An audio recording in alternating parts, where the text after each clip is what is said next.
to do evil. For evildoers shall be cut off, but those that wait upon the Lord, they shall inherit the earth. For yet for a little while, and the wicked shall not be, yea, thou shalt diligently consider his place, and it shall not be. But the meek shall inherit the earth, and shall diligently, or shall delight themselves in the abundance of peace.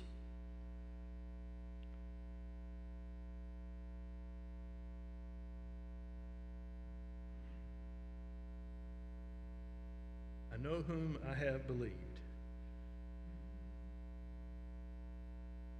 I know not why God's wondrous grace to me he hath made known, nor why unworthy Christ in love redeemed me for his own. But I know whom I have believed, and am persuaded that he is able to keep that which I committed unto him against that day. I know not how the Spirit moves, convincing men of sin, revealing Jesus through the Word, creating faith in him. But I know whom I have believed, and am persuaded that he is able to keep that which I've committed unto him against that day. I know not what of good or ill may be reserved for me, of weary ways or golden days before his face I see. But I know whom I have believed, and am persuaded that he is able to keep that which I've committed unto him against that day. I know not when my Lord may come, at night or noonday fair, nor if I'll walk the vale with him or meet him in the air. But I know whom I have believed, and am persuaded that he is able to keep that which I've committed unto him against that day. Before the invitation, we'll sing There Stands a Rock.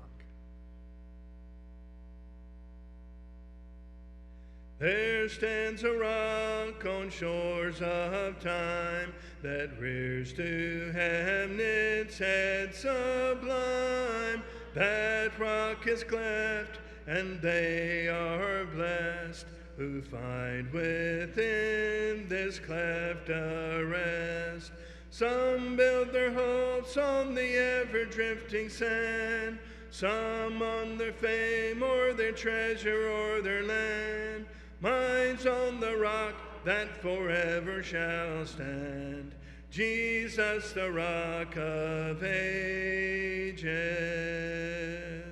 That rock's across its arms outspread, celestial glory bathes its head. To its firm base my all I bring, and to the cross of ages cling. Some build their hopes on the ever-drifting sand, some on their fame or their treasure or their land. Mine's on the rock that forever shall stand, Jesus, the rock of ages. That rock's a tower whose lofty height illumined with heaven's unclouded light. Hope's widest gates beneath a dome, where saints find rest with Christ at home. Some build their hopes on the ever-drifting sand, some on their fame or their treasure or their land. Mine's on the rock that forever shall stand, Jesus, the rock of ages.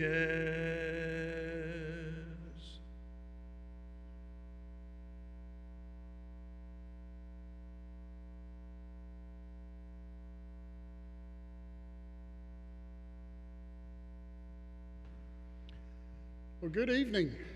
It's good to see everybody here tonight. Glad everybody was able to make it out.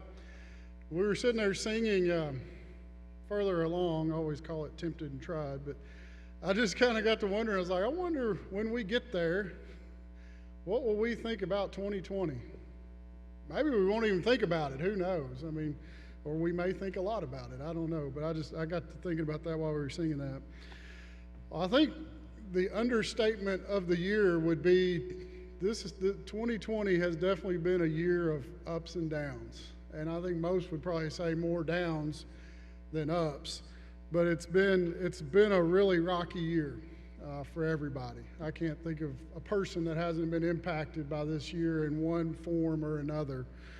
And when we go through trials like this, we take a lot of hits.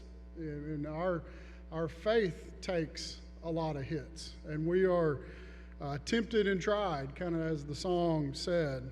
And when we go through those kind of things, we need a lot of reassurance.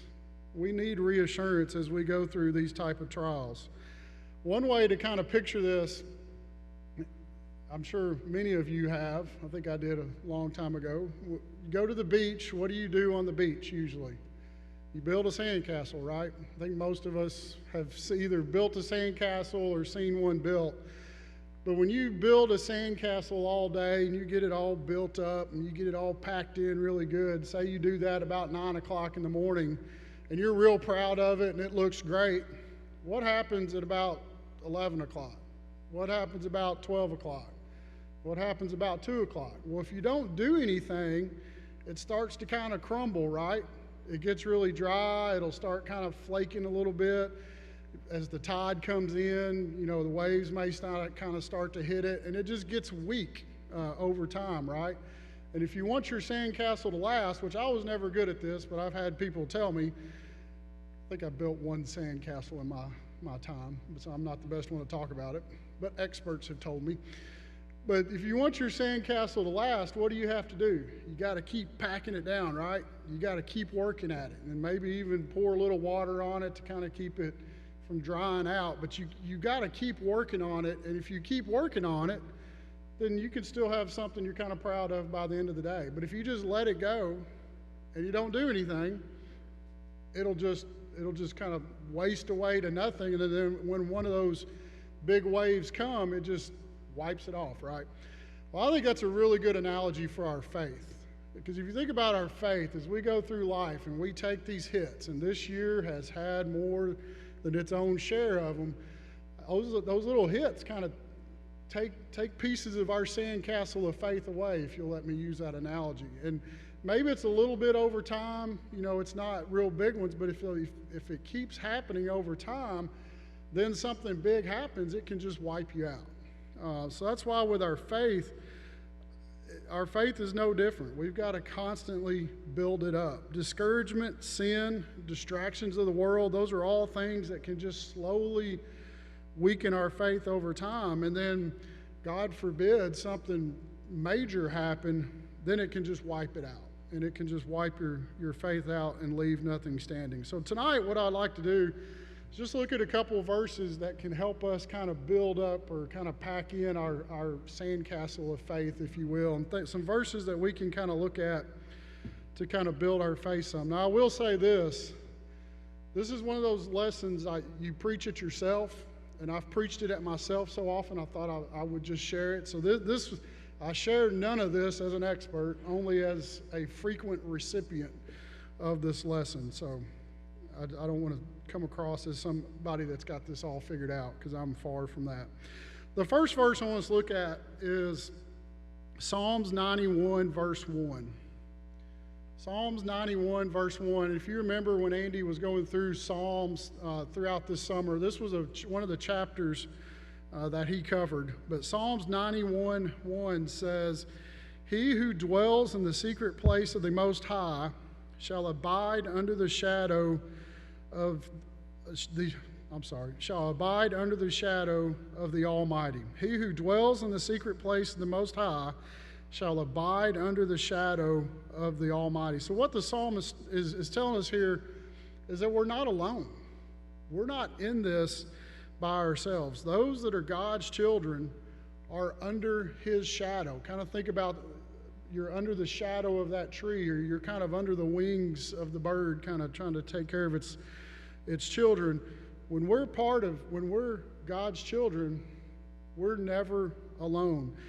If you think about when you get discouraged, and I'm sure we've all been discouraged, and some recently, one of the times it's the most easiest to become discouraged is when you feel alone, right?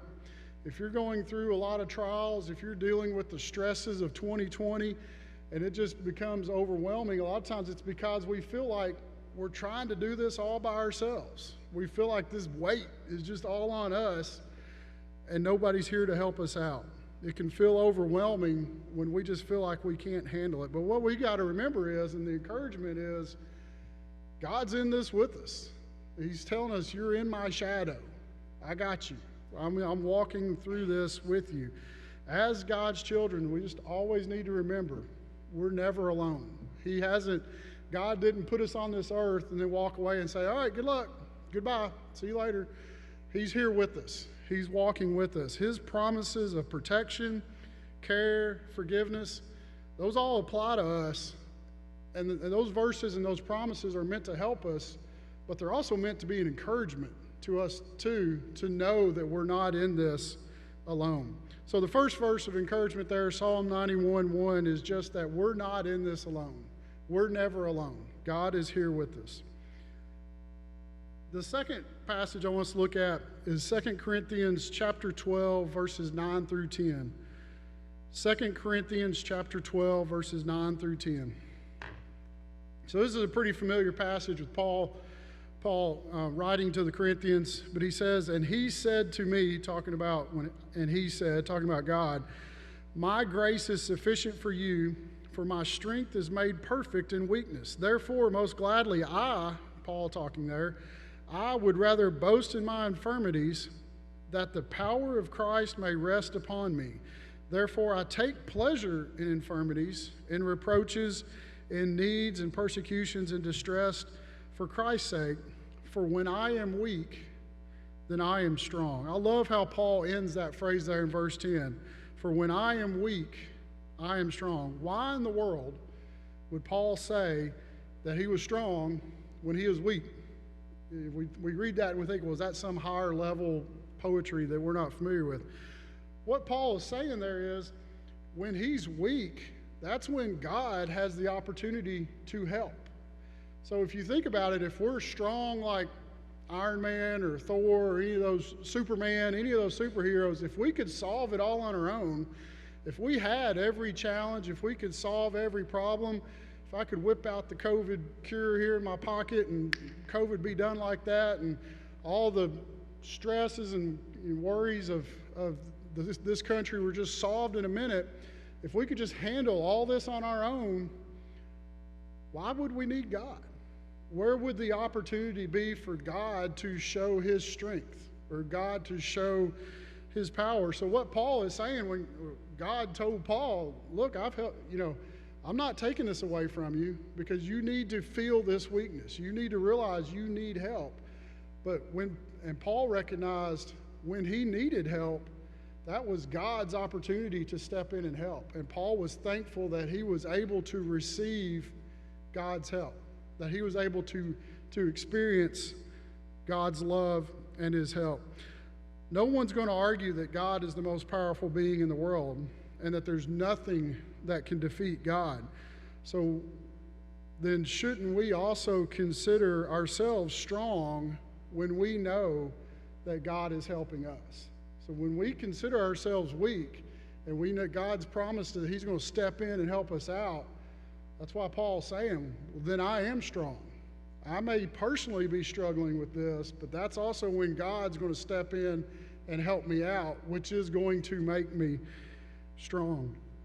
If we never have moments where we need help, where we are weak, how will God be able to show us how he will care for us and how he will help us? Paul's also teaching us here that God's intention is to walk with us through our struggles.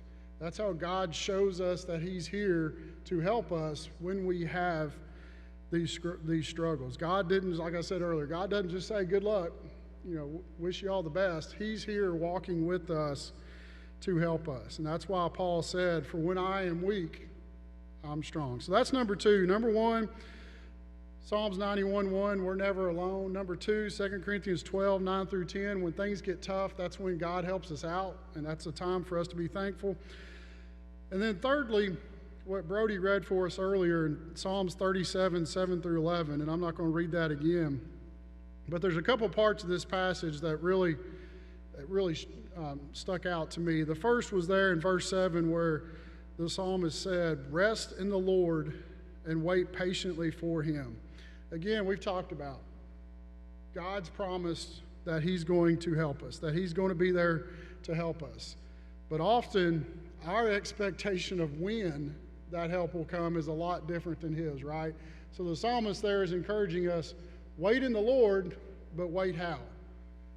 Wait patiently. Because we don't really know when that help's going to come. But the key to this verse is, though, where are we supposed to wait? When we're waiting on God, when we're waiting patiently for him to help, when we've asked him to help or intervene on some situation, where does the psalmist tell us that we're supposed to wait? We're supposed to wait, rest in the Lord. We're supposed to rest looking towards God. Resting in the Lord means that we're constantly looking to him.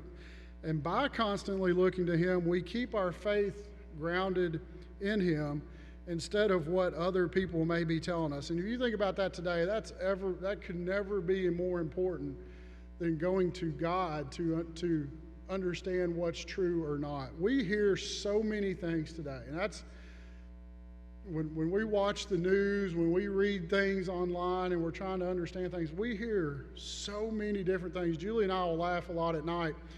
So at my work, I'll get my COVID information, and we're trying to figure out how to keep the plant safe. She gets COVID information from her workplace and all that.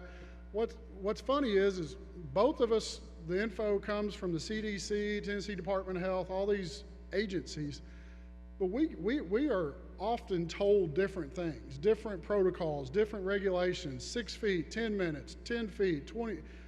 It's just, there's all this different information out there. And then you go on the news and you hear something even totally different, that COVID's not real. So it's just, you hear everything. But the thing that we can take confidence in, and the thing that can be encouraging to us is that God's never going to change. God's always going to be the same. The word that he told the apostles at the first century is the same thing that what he's telling us now, and it's never going to change. It's never going to alter, and it's never going to be untrue, and it's never going to disappoint us. It's always going to be there for us, and it's something that we can trust. So while we're waiting, we need to look to God and go to his word and rest there while we're waiting for God's help. Now, the verse out of this that I thought was the funniest, and I don't know if it's okay to think it's funny or not, but I did, so I'm just being honest. Verse number 8, where it said in the New King James, the translation there is, do not fret, it only causes harm. And I laughed when I read that, because I'm thinking, if there was a national championship in fretting, I'm in the Final Four easy. I think a lot of us would be this year, right? And again, I think what's important here is to understand, well, what does fretting mean? Fretting is not just worry. And if you look up the definition of fretting, and I guess if you want to choose to believe the definition you read online, but the definition is, for fret is to be constantly or visibly worried or anxious. Or the noun verb of it, the noun version of it, or the noun, I can't talk. I don't know why I'm trying to talk about nouns. But the noun side of it says is you're in a state of anxiety or worry.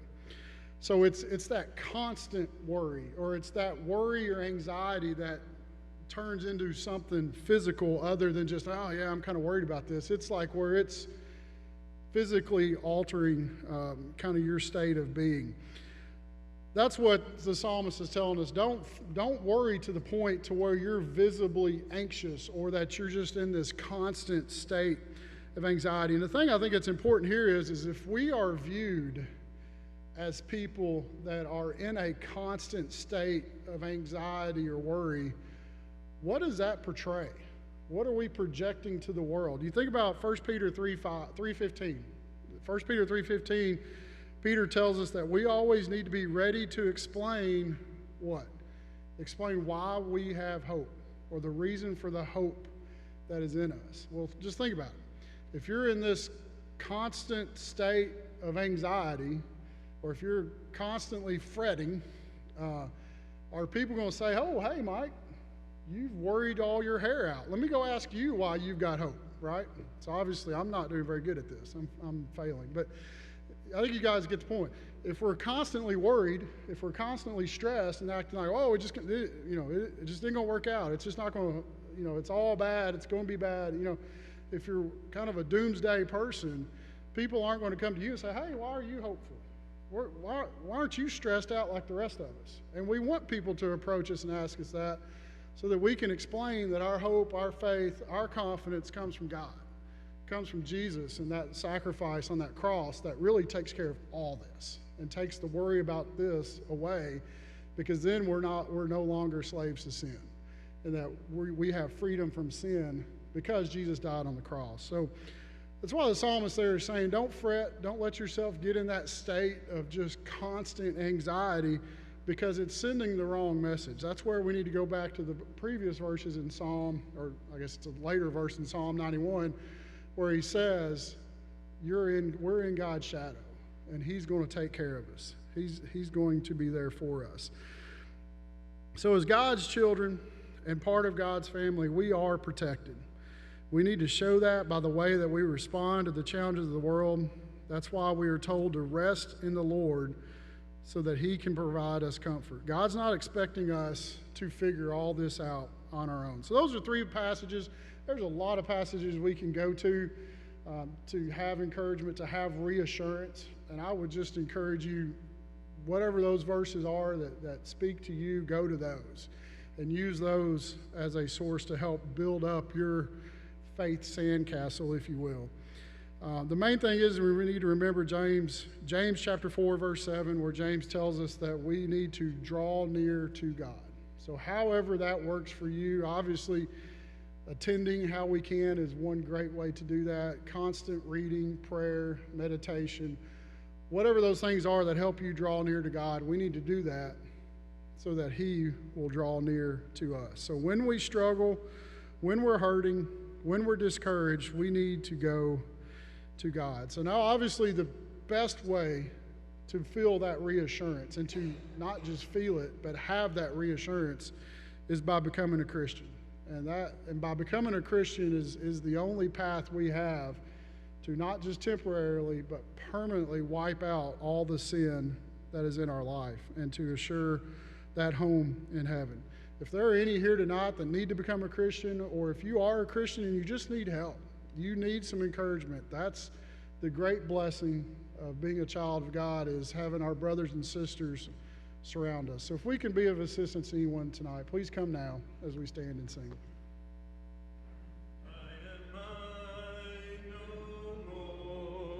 I am mine no more. I've been bought with blood, and I am mine no more. Jesus is my Lord. Jesus is my Lord, was my life, and Jesus is my Lord. He will come again. He will come again, and he'll take me home. Yes, he